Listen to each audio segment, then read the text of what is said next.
Assalamualaikum warahmatullahi wabarakatuh. Saya Fitriana Nabila dari Pendidikan Biologi A Universitas Negeri Jakarta. Hari ini akan menyampaikan mengenai analisis kritis jurnal yang telah saya kerjakan untuk memenuhi tugas dari mata kuliah Seminar Pendidikan Biologi yang diampu oleh Bapak Dr. Rizal Hendi Ristanto, Magister Pendidikan. Topik yang akan saya sampaikan pada hari ini yaitu ada tujuan, fakta-fakta penting, pertanyaan yang muncul, konsep utama dan tanggapan, kosakata baru, dan refleksi. Selanjutnya, jurnal yang pertama yang akan saya bahas yaitu berjudul Analysis of Student Critical Thinking Skill of Middle School Through STEM Education Project Based Learning.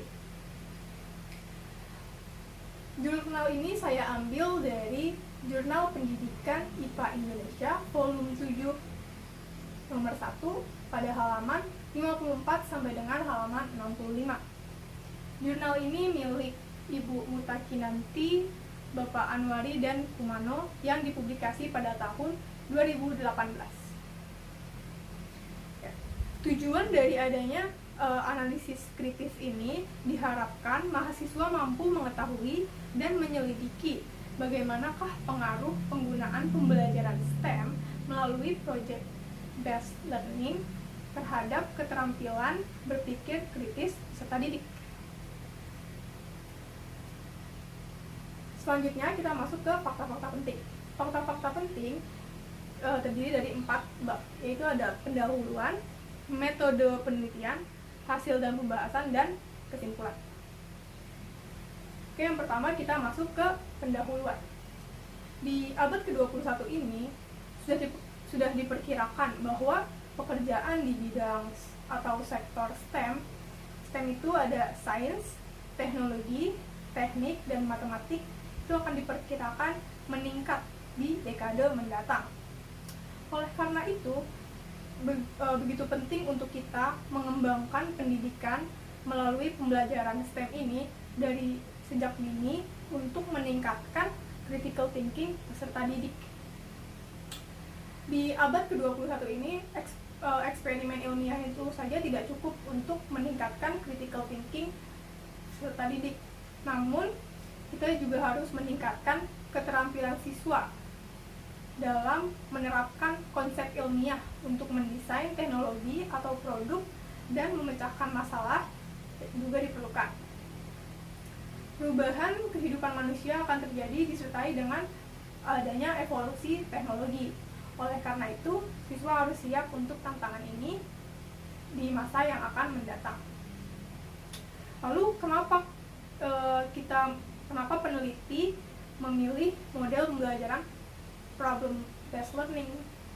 Nah, hal ini dikarenakan menurut penelitian yang sudah dilakukan sebelumnya bahwa PBL ini dilaporkan bahwa siswa di kelas pengajaran PBL ini dapat meningkatkan pemikiran kritis dan keterampilan memecahkan masalah pada peserta didik. Selain itu, siswa juga dapat menunjukkan lebih banyak inisiatif dalam memecahkan masalah. Selanjutnya kita masuk ke metode penelitian pada jurnal ini. Penelitian ini menggunakan penelitian deskriptif. Sampelnya ada 160 siswa sekolah menengah di Jepang yang diambil dari 4 kelas.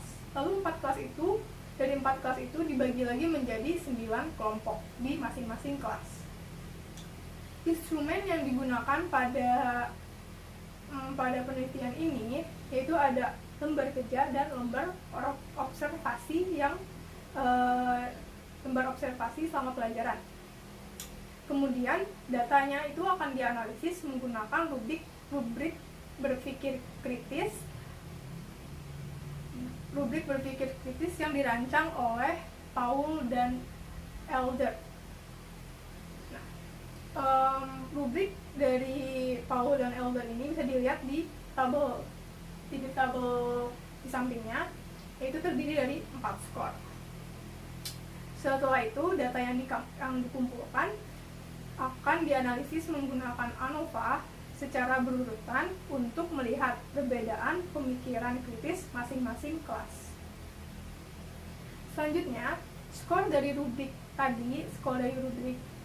berpikir kritis tadi dibandingkan dengan kriteria pengembangan berpikir kritis berdasarkan pada tahapan pengembangan berpikir kritis. Di tabel sampingnya lagi kita lihat ada stage atau tahapan-tahapan dalam berpikir kritis, yaitu dari yang paling rendah ada unreflective thinker dan paling atas ada master thinker. Selanjutnya kita masuk ke hasil dan pembahasan. Data yang dikumpulkan dari lembar kerja dianalisis menggunakan rubrik berpikir kritis tadi pada tabel 1 dan hasil pemikiran kritis itu. Dan hasilnya ada pada tabel, ditunjukkan pada tabel berdasarkan langkah-langkah tes Turki. Rata-rata keterampilan berpikir kritis untuk setiap kelas bisa dibandingkan untuk melihat perbedaan yang signifikan. Hasilnya menunjukkan bahwa skor berpikir kritis rata-rata untuk kelas 1A yaitu 2,92, untuk kelas 1B yaitu 2,75, dan untuk kelas C 2,67, serta kelas 1D yaitu 3,03. Rata-rata dari keempat kelas itu maka dihitung skornya 2,82. Nah, bisa dilihat dari masing-masing skor dari kelas, yang paling tinggi berada di kelas 1D yaitu 3,03 dan paling kecil ada pada kelas 1C.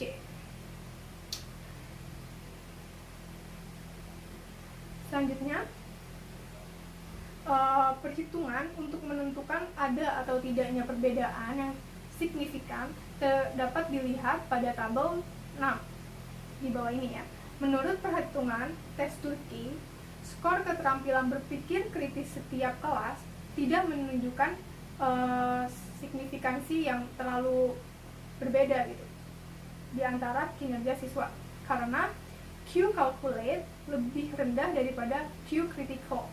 Artinya proses belajar masing-masing kelas itu sama. Semuanya sangat kritis dalam berpikir dan keterampilan berpikirnya pada setiap kelas. Lalu di tabel bawah ada skor berpikir kritis berdasarkan tahap pengembangannya. Adapun hasil pada kategori keterampilan berpikir kritis siswa ini ialah advanced thinker, yaitu ada 41,6% siswa, practicing thinker ada 30,6% siswa, lalu ada beginning thinker ada 25% siswa, dan challenger thinker ada 2,8% siswa. Jadi sederhananya, challenger thinker termasuk dalam kategori pemikir rendah, sedangkan beginning thinker dan practicing thinker merupakan pemikir yang rata-rata. Lalu advanced thinker termasuk pada kategori pemikir tingkat tinggi.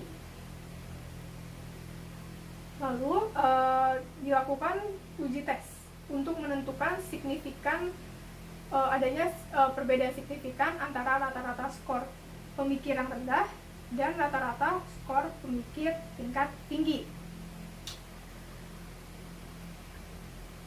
Nah, bisa dilihat pada tabel bahwa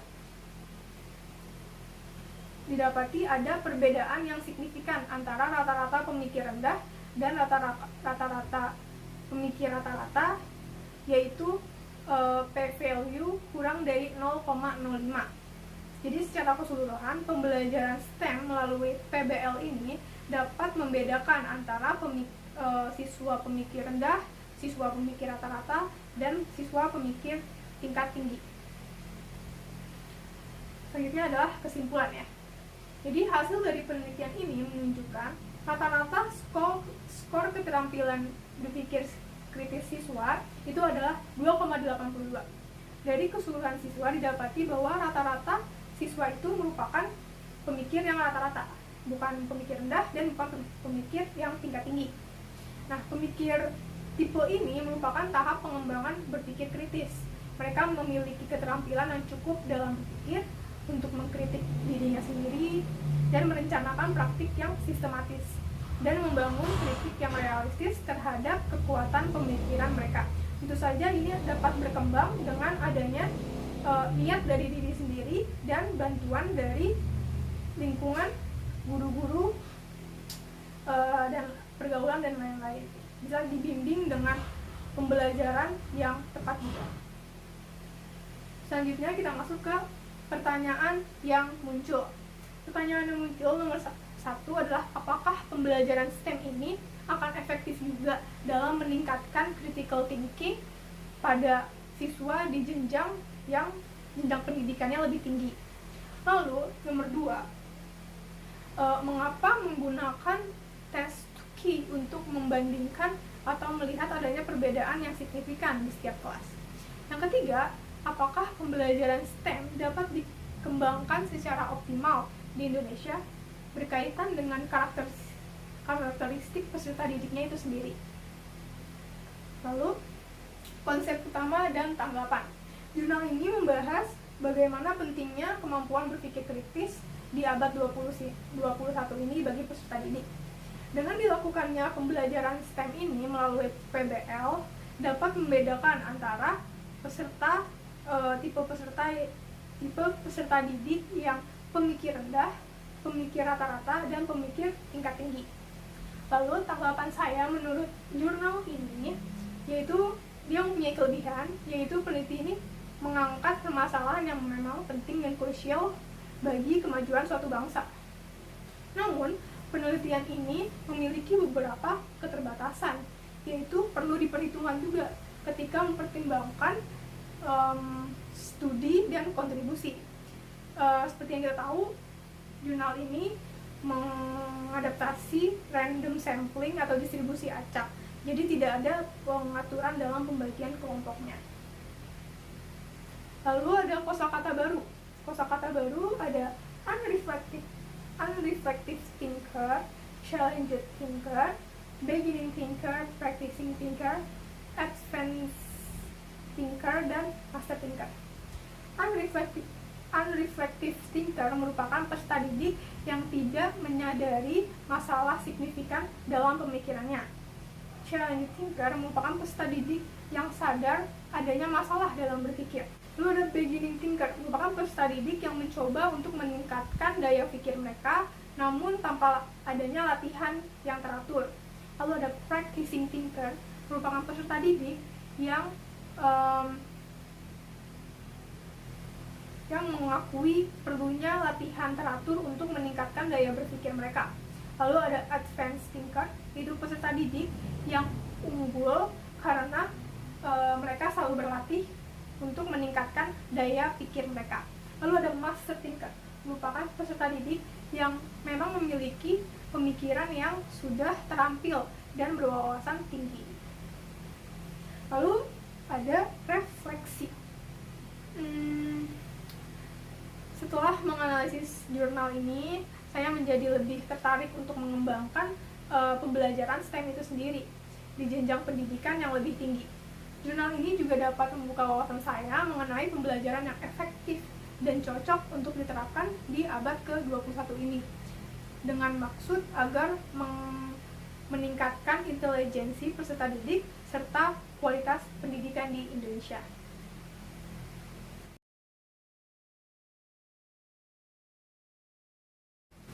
Selanjutnya kita masuk ke jurnal internasional berjudul Development and Evaluation of an Integrated Project-Based and STEM Teaching and Learning Module on Enhancing Scientific Creativity Among 5th Grader. Jurnal ini saya ambil dari Journal of Baltic Science Education volume 17 nomor 6 pada halaman 1017 sampai dengan 1033. Jurnal ini milik Ibu Siu dan Ambo dan dipublikasi pada tahun 2018. Tujuan dari analisis kritis jurnal ini yaitu adalah mahasiswa dapat menentukan validitas, realitas, dan kesesuaian pembelajaran berbasis proyek terintegrasi, serta STEM dan modul atau PBL STEM, lalu mengetahui efeknya pada kreativitas ilmiah peserta didik. Lalu kita masuk ke pendahuluan. Kreativitas adalah keterampilan yang utama dibutuhkan para pelajar di abad ke-21 ini. Mereka memiliki potensi untuk membentuk masa depan suatu negara. Seorang individu yang kreatif mampu untuk mengembangkan solusi unik dan berguna baik di dunia digital maupun di dunia nyata. Kreativitas ilmiah siswa dapat ditingkatkan dan diukur dengan keterlibatan yang tepat dalam proses pembelajaran. Kenapa kita menggunakan PBL lagi di jurnal ini? Karena melalui PBL, peserta didik biasanya memiliki lebih banyak kuasa atas apa yang mereka pelajari. Para ahli juga memperhatikan pentingnya pembelajaran berbasis proyek ini untuk mengembangkan kemampuan kreatif pada siswa. Sedangkan, kenapa dipilih STEM? Karena menurut peneliti, melalui pendidikan STEM, siswa ditantang untuk membuat hubungan antara pembelajaran dan di dunia nyata. PBL berfokus pada pembelajaran yang nyata seperti masalah dunia yang kompleks dan otentik. Sifat kompleks dan otentik ini dari masalah ini mengharuskan siswa untuk memanfaatkan pengetahuan di bidang STEM saat mereka bekerja untuk mengembangkan solusi dari suatu masalah. Di sisi lain, dalam desain dan pengembangan modul pengajaran dan pembelajaran PBL STEM ini, penelitian mengadopsi model ADDIE atau ADDIE dari Wegener.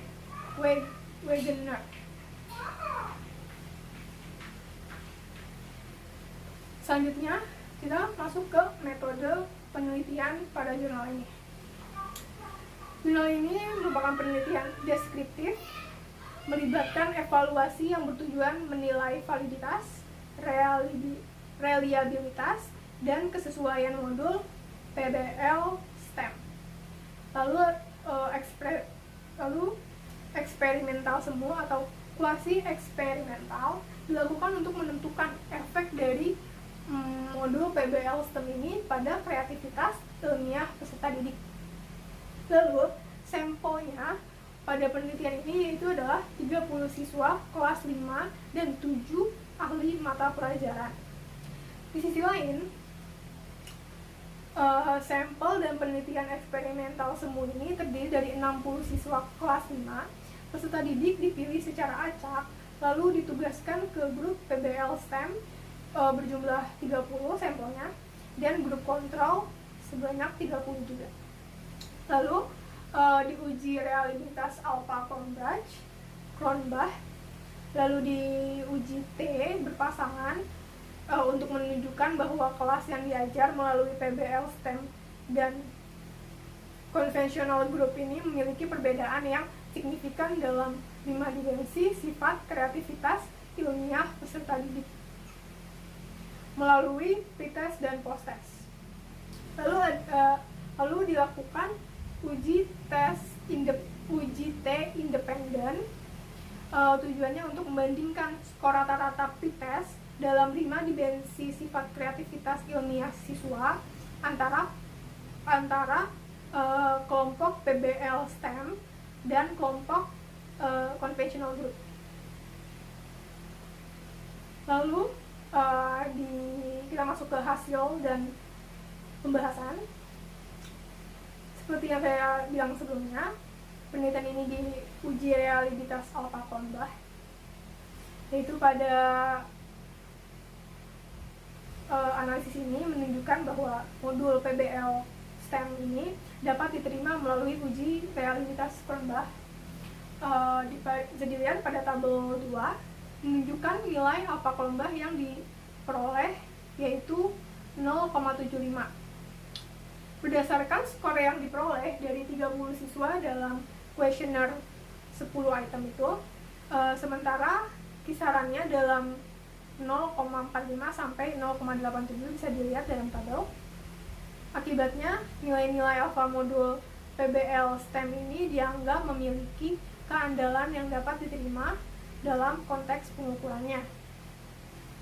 Lalu selanjutnya pada tabel di sampingnya ada hasil kuesioner terhadap pembelajaran PBL STEM. Menurut hasil ini menunjukkan siswa memiliki rata-rata keseluruhan 4,37 tentang kegiatan PBL STEM, sehingga kita dapat simpulkan, kita dapat nilai bahwa pembelajaran STEM ini mendapatkan respon yang positif dari siswa. Secara keseluruhan, 35,3% siswa setuju dan 48% siswa sangat menyetujui aspek kreativitas dan kolaborasi ilmiah dari modul PBL STEM. Kriteria dengan tingkat rata-rata sama atau lebih dari 3,5 dapat diterima. Dari hasil nilai rata-rata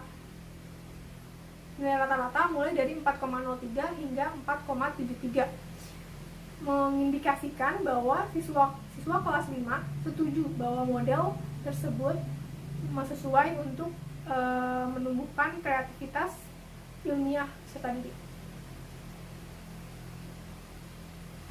Selanjutnya di uji T berpasangan. Hasil sampel uji T berpasangan ini menunjukkan bahwa kelas yang diajar melalui PBL STEM dan conventional group memiliki perbedaan yang signifikan dalam 5 dimensi sifat kreativitas ilmiah peserta didik dalam post-test dan pretest mereka. Siswa kelas 5 yang diajar melalui kelompok PBL STEM ternyata memiliki nilai yang jauh lebih tinggi dibandingkan conventional group atau kelas yang tidak melakukan PBL STEM ini. Artinya, kesempatan untuk belajar dengan modul pengajaran dan pembelajaran PBL STEM memiliki efek mendalam pada kreativitas ilmiah serta didik. Lalu selanjutnya diuji T independen yang bertujuan untuk membandingkan skor rata-rata pretest dalam 5 dimensi sifat kreativitas ilmiah antara kelompok PBL STEM dan kelompok conventional group atau kelompok yang tidak melakukan PBL STEM. Hasil analisis dilihat pada tabel 5, yaitu mengungkapkan bahwa tidak adanya perbedaan yang signifikan dalam nilai rata-rata pretest dari dua kelompok tersebut. Lalu selanjutnya kita masuk ke kesimpulan. Secara keseluruhan, modul PBL STEM ini sesuai dan efektif untuk meningkatkan kreativitas ilmiah peserta didik, yaitu pada penelitian ini yaitu siswa kelas 5. Penelitian ini melibatkan peran penting dari teori pengajaran konstruktivisme, proses desain rekayasa, proses kreatif, model struktur kreativitas ilmiah, pembelajaran kooperatif, numbered head together atau NHT, dan model desain instructional AD dalam mengembangkan pembelajaran PBL STEM ini. Lalu bisa disimpulkan juga bahwa PBL STEM ini merupakan pembelajaran yang valid, andal, tepat, dan efektif dalam menumbuhkan kreativitas ilmiah serta didik kelas 5. Selanjutnya kita masuk ke pertanyaan yang muncul. Nomor 1, bisa dilihat bahwa pertanyaan yang muncul yaitu ada apakah instrumen yang diuji yaitu lembar pretest dan post-test serta lembar kuesioner itu sudah cukup dalam menentukan tingkat kreativitas ilmiah serta didik. Lalu nomor 2, mengapa penelitian ini mengadopsi model desain instructional AD untuk mengembangkan desain dan modul pembelajaran. Selanjutnya kita masuk ke konsep utama dan tanggapan. Konsep utamanya yaitu penelitian ini membahas mengenai validitas, reliabilitas, dan kesesuaian pembelajaran PBL STEM melalui pembelajaran PBL STEM, lalu mengetahui efeknya pada kreativitas ilmiah peserta didik. Sehingga Pada akhirnya dapat disimpulkan bahwa PBL STEM ini dapat mendorong tingkat kreativitas ilmiah siswa. Selanjutnya adalah tanggapan saya mengenai jurnal ini, yaitu jurnal ini menjelaskan dengan struktur dan rinci bagaimana penelitian ini dapat terlaksana, lalu latar belakang dan metodenya itu digunakan, latar belakang dan metode yang digunakan dikembangkan dengan jelas sehingga mudah untuk dipahami menurut saya. Namun pada jurnal ini masih terdapat kekurangan, yaitu terlalu banyak pengulangan makna sehingga terjadinya pemborosan kata. Selanjutnya, kosakata baru yang saya temukan pada jurnal ini yaitu adalah interpretatif. Arti dari interpretatif adalah berkaitan dengan pesan, tafsiran, ataupun pendapat. Lalu yang terakhir ada refleksi. Setelah menganalisis jurnal ini, saya menjadi lebih termotivasi untuk mengembangkan dan meningkatkan pendekatan PBL STEM untuk dijadikan referensi model untuk pembelajaran yang mendorong dimensi sifat kreativitas ilmiah peserta didik. Lalu yang sudah habis. Terima kasih sudah mendengarkan dan melihat video ini. Kurang lebihnya saya minta maaf. Sebelum kita tutup, saya mempunyai life quotes yang sangat saya suka dari Mahatma Gandhi, yaitu adalah life as if you were to die tomorrow, learn as if you were to live forever. Sekian dari saya. Assalamualaikum warahmatullahi wabarakatuh.